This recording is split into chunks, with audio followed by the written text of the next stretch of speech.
नमस्कार दोस्तों, क्लास 10 हिंदी का ठीक है एग्जाम होने जा रहा 18 फरवरी को। ठीक है, तो आप सभी को तैयार रहना है। यहीं से सवाल लड़ेगा। ठीक है, एक एक सवाल करके जाना है, छोड़ना नहीं है। ठीक है, तो आज मैं आपको देने वाला हूं व्याकरण का, ठीक है, और किताब का सब्जेक्टिव क्वेश्चन का मोस्ट इंपॉर्टेंट वायरल क्वेश्चन। ठीक है, और आपको अलग से वीडियो दिया जाएगा गद्यांश का, ठीक है, पद्यांश का, पत्र लेखन का, निबंध का। ठीक है, तो बिल्कुल आपको टेंशन नहीं लेना है। ठीक है,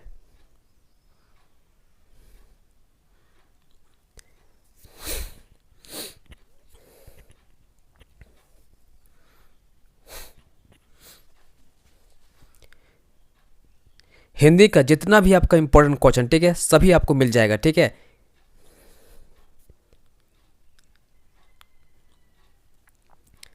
हिंदी का, ठीक है, हिंदी का जितना भी आपका इंपॉर्टेंट क्वेश्चन, ठीक है, बनता है, सभी क्वेश्चन आपको दे दिया जाएगा आज और कल के 2 दिन में। ठीक है ना,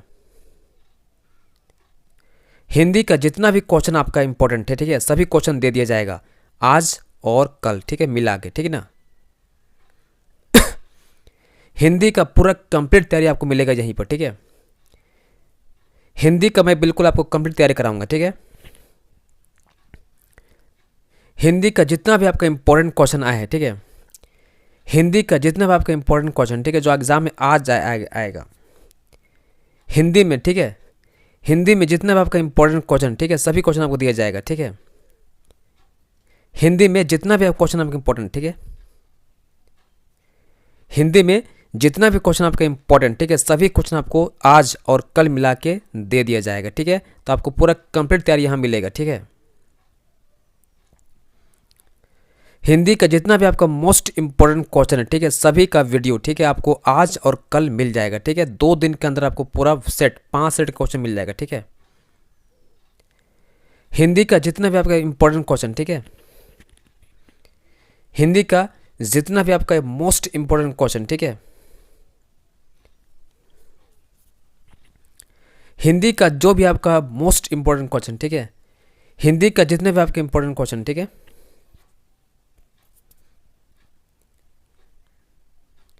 हिंदी का जितना भी आपका इंपॉर्टेंट क्वेश्चन, ठीक है, सभी क्वेश्चन का आपको सॉल्यूशन मिल जाएगा आज और कल। ठीक है,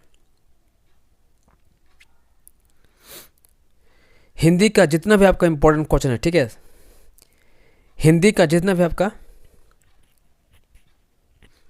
हिंदी का जो भी आपका मोस्ट इंपॉर्टेंट क्वेश्चन है, ठीक है, सभी का सॉल्यूशन आपको आज और कल, ठीक है, आज और कल आपको मिल जाएगा। ठीक है, 16 और 17 को। ठीक है, हिंदी का जितना भी आपका इंपॉर्टेंट क्वेश्चन है, ठीक है, सभी का सॉल्यूशन वीडियो, ठीक है, आज, ठीक है, और कल आपको पूरा कंप्लीट मिल जाएगा। ठीक है, तो हिंदी का इसी चैनल पे, ठीक है, आपको पूरा कंप्लीट तैयारी कराया जाएगा। ठीक है, ना केवल हिंदी का बल्कि हर सब्जेक्ट का। ठीक है, अगर तुम लोग चाहते हो, ठीक है, कि मेरा भी हिंदी में 90+ मार्क्स आए, ठीक है, तो आप लोगों से रिक्वेस्ट है कि वीडियो को पूरा फुल वॉच करना है शुरू से लेकर अंतिम तक। ठीक है, स्किप बिल्कुल भी नहीं करना है। ठीक है, चलिए सबसे पहले क्वेश्चन करते हैं अति लघुत्तरीय प्रश्न, ठीक है, जो कि आपका 6 क्वेश्चन रहेगा। ठीक है, और हर क्वेश्चन 2 मार्क्स का रहेगा। यहाँ पर आपको पूरा 12 मार्क्स मिल जाएगा। ठीक है, पहला क्वेश्चन देखिएगा, उद्धव के व्यवहार की तुलना किससे की गई है? ठीक है, देखिए इसका आंसर क्या होगा। उद्धव के व्यवहार की तुलना 2 चीज़ों से की गई है। ठीक है, पहला, वह कमल के पत्ते के समान अलिप्त है।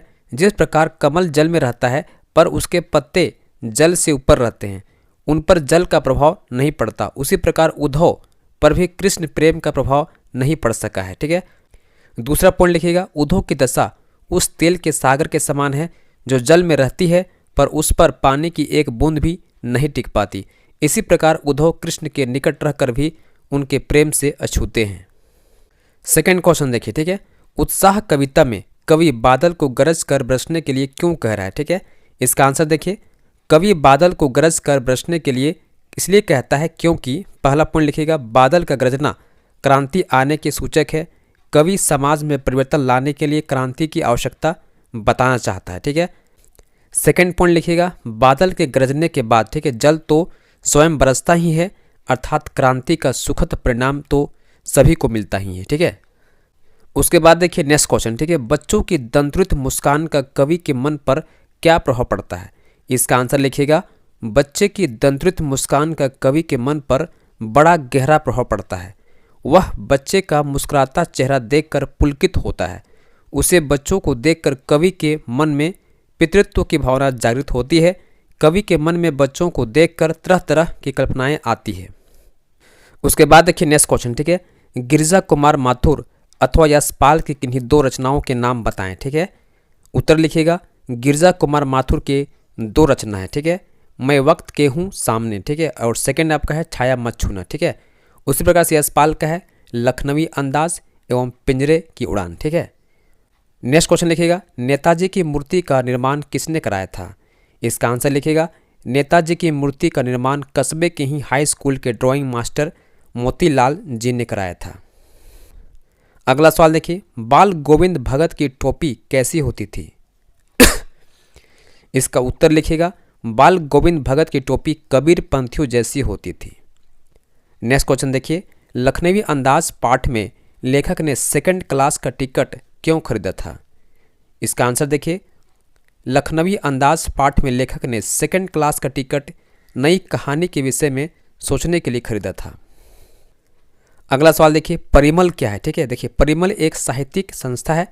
इसकी शुरुआत इलाहाबाद से हुई थी, ठीक है। इलाहाबाद के साहित्यिक मित्र इसके सदस्य थे। यह आपस में मिलकर हिंदी कविता, कहानी, उपन्यास, नाटक आदि का साहित्यिक गोष्ठियाँ किया करते थे। धीरे धीरे यह गोष्ठियाँ अखिल भारतीय स्तर की होती चली गई और संस्था भी आसपास के क्षेत्र में फैलने लगी, ठीक है। बाद में मुंबई हो गया, जौनपुर, मथुरा, पटना एवं कटनी में भी परिमल की स्थापना हुई, ठीक है। उसके बाद देखिए लघु 3%, ठीक है। यहाँ भी आपका 6 क्वेश्चन रहेगा और हर क्वेश्चन 3 मार्क्स का रहेगा, यानी आपको 18 मार्क्स यहाँ मिल जाएगा, ठीक है। क्वेश्चन देखिए। मर्यादा न लही के माध्यम से कौन सी मर्यादा रहने की बात कही जा रही, ठीक है। तो इसका आंसर देखिए। अभी तक गोपियाँ मर्यादा का पालन करते हुए चुपचाप कृष्ण वियोग की पीड़ा को झेल रही थी। अब जबकि कृष्ण ने उद्धव के माध्यम से योग का संदेश भिजवा दिया है, तब सारी मर्यादा समाप्त हो गई है। अब वह भला किस मर्यादा का पालन करे? अब तो उनकी मान मर्यादा जाती रही। अगला सवाल देखिए। आपके विचार से, ठीक है, माँ ने ऐसा क्यों कहा कि लड़की होना पर लड़की जैसी मत दिखाई देना, ठीक है। इसका आंसर देखिए, ठीक है। माँ ने अपनी लड़की को सलाह दी, तू मन से लड़की की तरह भोली, सरल और निश्चल रहना, परंतु लोक व्यवहार में सावधान रहना, अपनी सरलता प्रकट ना होने देना, ठीक है, वरना लोग तुझे मूर्ख बनाकर तेरा शोषण करेंगे, ठीक है। अगला सवाल देखिएगा। संगतकार के माध्यम से कवि किस प्रकार के व्यक्तियों की ओर संकेत करना चाह रहा है, ठीक है। इसका उत्तर देखिए। संगतकार के माध्यम से कवि उन लोगों की ओर संकेत करना चाह रहा है जो मुख्य व्यक्तियों की छवि बनाने में महत्वपूर्ण भूमिका का निर्वाह करते हैं। वह स्वयं तो पीछे रहते हैं पर अपने मुख्य गायक नेता को ऊंचा उठाने में मदद करते हैं। उनकी भूमिका रचनात्मक होती है। यह लोग अपने आदर्श व्यक्ति की छवि को निखारते हैं, मुसीबत में साथ देते हैं तथा ढांढस बांधते हैं, ठीक है। उसके बाद नेक्स्ट क्वेश्चन देखिए, ठीक है। सेनानी ना होते हुए भी, ठीक है, चश्मे वाले को लोग कैप्टन क्यों कहते थे? इसका आंसर देखिए। लोग चश्मे वाले को कैप्टन चश्मा वाला कहकर पुकारते थे। वह एक देशभक्त था। उसे नेताजी का चेहरा बिना चश्मे के अच्छा नहीं लगता था, अतः वह उस पर चश्मा लगा देता था। यद्यपि वह सेनानी नहीं था, पर फिर भी लोग, है ना, उसे कैप्टन कहते थे। वह एक ऐसा मजाक उड़ाने की दृष्टि से कहते थे। वैसे यह बात रहस्य ही बनी रही कि लोग उसे कैप्टन क्यों कहते थे। पान वाला भी इसके बारे में कोई बात करने को तैयार ना था। उसके बाद देखिए नेक्स्ट क्वेश्चन, ठीक है। भगत के पुत्र वधू उन्हें अकेले क्यों नहीं छोड़ना चाहती थी? इसका आंसर देखिए। जब भगत के बेटे की आकस्मिक मृत्यु हो गई, ठीक है, तब बाल गोविंद भगत ने अपनी पुत्र वधू को उसके भाई के साथ भिजवा दिया और उसकी दूसरी शादी करने का आदेश दिया। पर उनकी पुत्र वधू भगत को अकेले छोड़कर नहीं जाना चाहती थी। इसका कारण यह था कि उसके जाने के बाद उनके लिए बुढ़ापे में भोजन बनाने वाला कोई नहीं था। उनके बीमार पड़ने पर उन्हें चुल्लू और पानी देने वाला भी कोई नहीं था।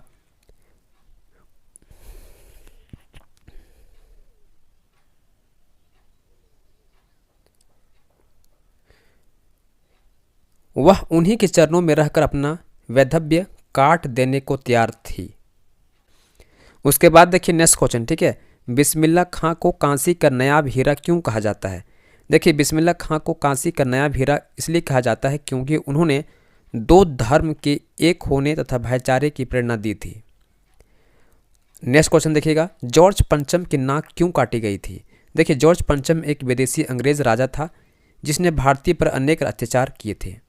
किसी भारतीय देशभक्त ने अपने ऊपर किए गए अत्याचार का बदला लेने के लिए ही जॉर्ज पंचम की नाक काटी होगी। उसके बाद देखिए नेक्स्ट क्वेश्चन, ठीक है, गंतोक को मेहनतकश बादशाहों का शहर क्यों कहा गया है? इसका आंसर देखिए, गंतोक को मेहनतकश बादशाहों का शहर इसलिए कहा गया है क्योंकि इसे मेहनतकश लोगों ने इतना सुंदर बनाया है कि यहाँ की प्रकृति ने तो सौंदर्य बिखेरा ही है, इसके साथ यहाँ के लोगों ने कड़ी मेहनत करके इसे और भी सुंदर बना दिया है। उसके बाद देखिए दीर्घ उत्तरीय प्रश्न, ठीक है, जिसमें आपको 4 क्वेश्चन रहेगा और हर क्वेश्चन 4 नंबर रहे, ठीक है, तो आपको 20 मार्क्स यहाँ पर मिल जाएगा, ठीक है। क्वेश्चन देखिए, माता का आंचल पाठ में बचपन की कैसी तस्वीर बनती है? देखिए, इस पाठ में बच्चों की जो दुनिया रची गई है, ठीक है, वह 1930 के आसपास की है। तब बच्चे साधारण सी चीज़ों से खेलने का काम चला लेते थे, प्रकृति की गोद में रहकर खुश रहते थे। देखिए, माता का आंचल पाठ में बचपन की तस्वीर मासूमियत, सरलता और प्रकृति से जुड़ी हुई है। इस पाठ में बच्चों की शरारतें, उनकी हंसी खुशी और माँ के प्रति उनका प्रेम दिखाया गया है। माता का आंचल पाठ में बचपन की तस्वीर इस प्रकार है। इस पाठ में बच्चों की दुनिया 1930 के आसपास की है, पहला पॉइंट लिखिएगा। सेकंड पॉइंट लिखिएगा, बच्चे साधारण चीज़ों से खेलते थे जैसे कि मिट्टी, पेड़ पौधे आदि, ठीक है। थर्ड पॉइंट लिखिएगा, बच्चे प्रकृति की गोद में रहकर खुश रहते थे। चौथा पॉइंट लिखिएगा, बच्चों की शरारतें, उनकी हंसी खुशी और माँ के प्रति उनका प्रेम झलकता है। लेखक ने बताया कि इस प्रकार छुटपन में उसे अपने पिता और माता का अपार स्नेह मिला, ठीक है। माँ ने उस पर असीम ममता लुटाई, ठीक है। बच्चे नंग धड़ंग होकर खेले कूदे और मस्ती से भरपूर जीवन जिए। उनके लिए हर काम मानो एक क्रीड़ा थी। अब आगे देखिए हिंदी व्याकरण, ठीक है। निम्नलिखित प्रश्नों के सही उत्तर का चयन करें, ठीक है। सकर्मक क्रिया का उदाहरण चुनें, ठीक है।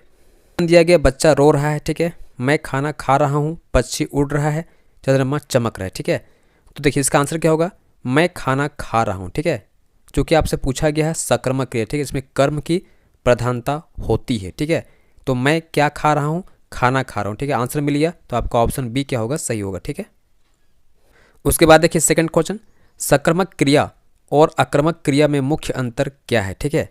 देखिए ऑप्शन दिया गया है कर्ता में, ठीक है, क्रिया में, कर्म की आवश्यकता में, वाक्य की रचना में। तो इसका आंसर क्या होगा, कर्म की आवश्यकता में, ठीक है। उसके बाद देखिए नेक्स्ट क्वेश्चन, ठीक है, सकर्मक क्रिया में हमेशा क्या होता है? देखिए सकर्मक क्रिया में हमेशा क्या होता है, तो इसका आंसर क्या होगा, एक कर्म होता है, ठीक है। अगला सवाल देखिए, ठीक है, निम्नलिखित में से किस वाक्य में क्रियापद का उपयोग हुआ है, ठीक है। देखिए बच्चा दौड़ रहा है, ठीक है, तो दौड़ रहा है, यहाँ पर क्रियापद हो रहा है, ठीक है। तो आपका आंसर क्या आ जाएगा, ऑप्शन ए ही सही जाएगा, ठीक है। अगला सवाल देखिए, ठीक है, पत्र शब्द का एक अर्थ नहीं है, ठीक है। पत्र का पत्रिका भी होता है, ठीक है, पता भी होता है, चिट्ठी भी होता है, लेकिन पुस्तक नहीं होता, ठीक है। तो ये आपका आंसर हो जाएगा ऑप्शन डी, ठीक है। अगला सवाल देखिए, मुख शब्द का एक अर्थ क्या हो सकता है? चेहरा, ठीक है। उसके बाद देखिए नेक्स्ट क्वेश्चन, ठीक है, अव्यय शब्द की परिभाषा क्या है, ठीक है। इसका होगा जो अपनी स्थिति या रूप कभी भी नहीं बदलता, ठीक है, उसी को हम क्या बोलते हैं, अव्यय बोलते हैं, ठीक है। आगे देखिएगा, वह जल्दी आया, ठीक है। वाक्य में जल्दी शब्द किस प्रकार का अव्यय है, ठीक है। कालवाचक है कि क्रिया विशेषण है कि स्थानवाचक है कि संबंधवाचक है? तो इसका आंसर क्या होगा हम लोग को, ऑप्शन बी सही जाएगा, ठीक है, क्रिया विशेषण है, ठीक है। उसके बाद देखिए नेक्स्ट क्वेश्चन, राजमहल शब्द किस प्रकार का समास है, ठीक है। तत्पुरुष है कि द्विगु है कि कर्मधारय है कि द्वंद्व है समास से? तो ये बहुत स्पष्ट है, ये आपका तत्पुरुष समास है, ठीक है। राजमहल कैसा आपका है, तत्पुरुष समास है, ठीक है। उसके बाद देखिए अगला सवाल, ठीक है, बहुब्रीहि समास में किस प्रकार के पद होते हैं? तो इसका आंसर क्या होगा, यहाँ पर समास लिखा हो, ठीक है, समाज लिखा गया है, ठीक है, समास होगा, ठीक है। समास का अर्थ दोनों पदों से अलग होता है, ठीक है, इसको बोलते हैं बहुब्रीहि समास, ठीक है। अगला सवाल देखिए, ठीक है, तुम स्कूल जाओ और मैं घर पर रहूँगा, इस वाक्य का प्रकार क्या है, ठीक है।